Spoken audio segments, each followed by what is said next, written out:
तकरीबन 1.5 महीने से हम पानी निकाल रहे हैं। कोई भी हुकूमत का दायरे का जो भी सरकारी हुकूमत का बंदा है कोई भी नहीं आया।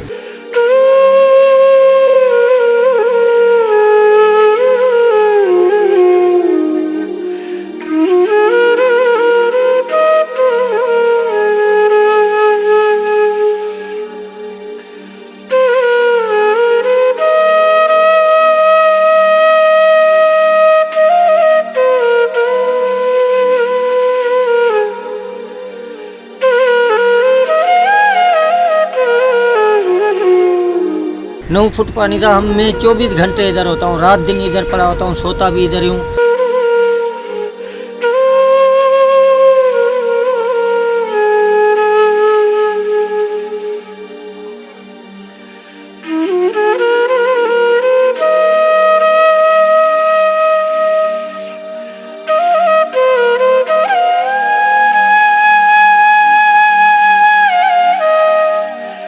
बाकी इधर जो है ना कब्रें खोदने की जगह थी, ना फातिहा पढ़ने के लिए आते थे तो सलवारें ऊपर करके आते थे।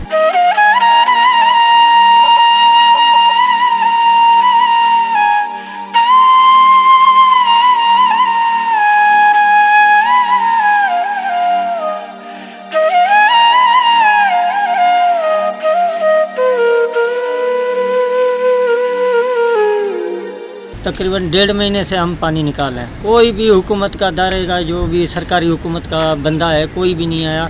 जब बारिशें बंद हुई तो मैं 24 घंटे इधर ही होता हूँ। तकरीबन 1.5 महीना हो गया मेरे को पानी निकालते हुए। कोई भी ना बल्दिया का ना कोई पार्टी का कोई भी ऐसे नहीं पूछने आया तो भाई कोई चाय वानी का या कोई क्या। 1.5 महीना हो गया हमारे को। ये पूरा कब्रिस्तान 9 फुट पानी था। 9 फुट पानी था। मैं 24 घंटे इधर होता हूँ, रात दिन इधर पड़ा होता हूँ, सोता भी इधर ही हूँ। यहाँ से पानी निकाला आज तक। परसों ये मशीन लेके आए थे बल्दिया वाले, पर हमने लगाने नहीं दी। इसलिए नहीं लगाने दी क्योंकि अभी 1.5 फुट पानी बचा है। तो जाके अभी बोला तो हम मशीनें हमने नहीं लगाने दी। पर यह है इधर के 2 बंदे हैं कॉलोनी के, गुलशन रईस के, उन्होंने अपनी मदद के तहत तो जो है ना पानी निकलवाया। उनके मैं तो ये बोलता हूँ अल्लाह ताला उनकी रोज़ी में बच्चों में बरकत देवे। बाकी कोई भी हुकूमत का जो भी है ना कोई बंदा नहीं आया। बाकी इधर जो है ना कब्रें खोदने की जगह थी, ना फातिहा पढ़ने के लिए आते थे तो सलवारें ऊपर करके आते थे। तो अभी फातिहा कहाँ पे पढ़े? रोड पे भी पानी, इधर भी पानी कब्रिस्तान में। तो ये जो था ना हमने अपनी मदद से खुद निकाला पानी। कोई भी सरकारी बंदा नहीं आया पूछने तो भाई क्या है क्या नहीं है, कोई भी नहीं आया। ये अल्लाह ताला उनको बच्चों को ये रोज़ी में बरकत देवे। ये 2 बंदे हैं जो उन्होंने पानी ये निकलवाया, गुलशन रईस के बंदे हैं वो दोनों। तंदे यूसुफ कब्रिस्तान हैदराबाद में बरसात की वजह से कब्रों में कई कब्रें बैठी है, गिरी है।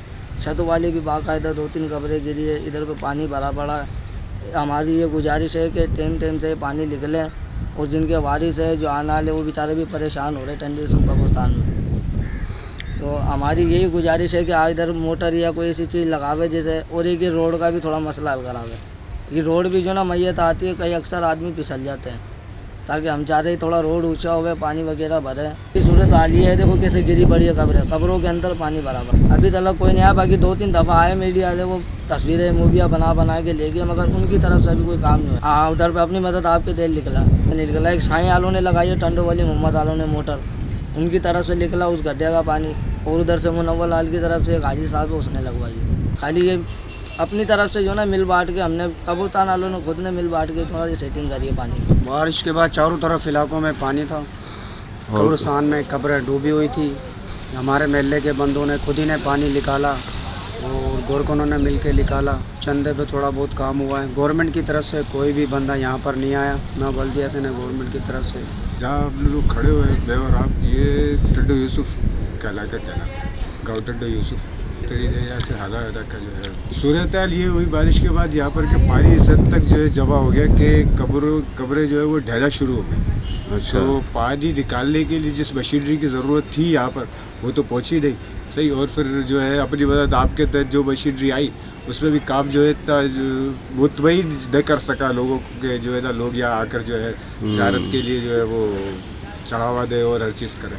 सो इस वजह से जो है ये सारी सिचुएशन जो है मतलब बल्दिया के सामने होनी चाहिए, तो बल्दिया का विजिट भी आना चाहिए। और छोटी मशीनरी तो वैसे ही दरगाह के ज़िम्मे है, उसका पेमेंट से भी कोई ताल्लुक नहीं, सही ना, वो जो है मशीनरी सारा काम खुद कर लेगी ऑटोमेटिक। पीने में पानी तक की परेशानी है यहाँ पर, यूँ समझो कि मशीन जो लगनी चाहिए यहाँ पर कूलिंग मशीन, उसकी जगह पर जो है एक ऐसे ही जो आर्टिफिशियल ला के फिट कर दी है, हम चेंज भी नहीं कर देते। अगर यहाँ तो अक्सर लाइट चली जाती है, यहाँ पे तो एक्स्ट्रा जो है इंतज़ाम होना चाहिए लाइट्स का, कि एक रिएक्टर इस तरफ से एक रिएक्टर इस तरफ से, तो लाजमी बात है वो दोनों जो है यहाँ पर जो है कनेक्शन आ भी जाए तो उससे कोई फ़र्क तो नहीं पड़ता, बल्कि फ़ायदा ही है। बल्दिया से हमारी यही गवर्नमेंट है, बल्दिया ये इस वक्त तो इलाका ही जो है, अब अगर आप आगाज़ समझते तो उसमें तो यही है तरीका कि बल्दिया से रिक्वेस्ट कीजिए, आज भी बैंक वहाँ पर है, कोई जो है वहाँ पर यूँ समझो कि खाने कमाने वाला नहीं है, कोई लिमिट नहीं है वहाँ पैसे की, इसके बावजूद जो आप जाके रावी हलीम पर या किसी अच्छी दुकान पर खड़े होकर न्याज की बात कर लो तो सिवाय नुकसान की कोई बात नहीं कर, पहुँचा नहीं रहे वहाँ पर खाना बल्दिया में, है ना। इस वजह से जो है खाने का भी खास ख्याल रखना, और बल्दिया को प्राइवेट का जो है सही है।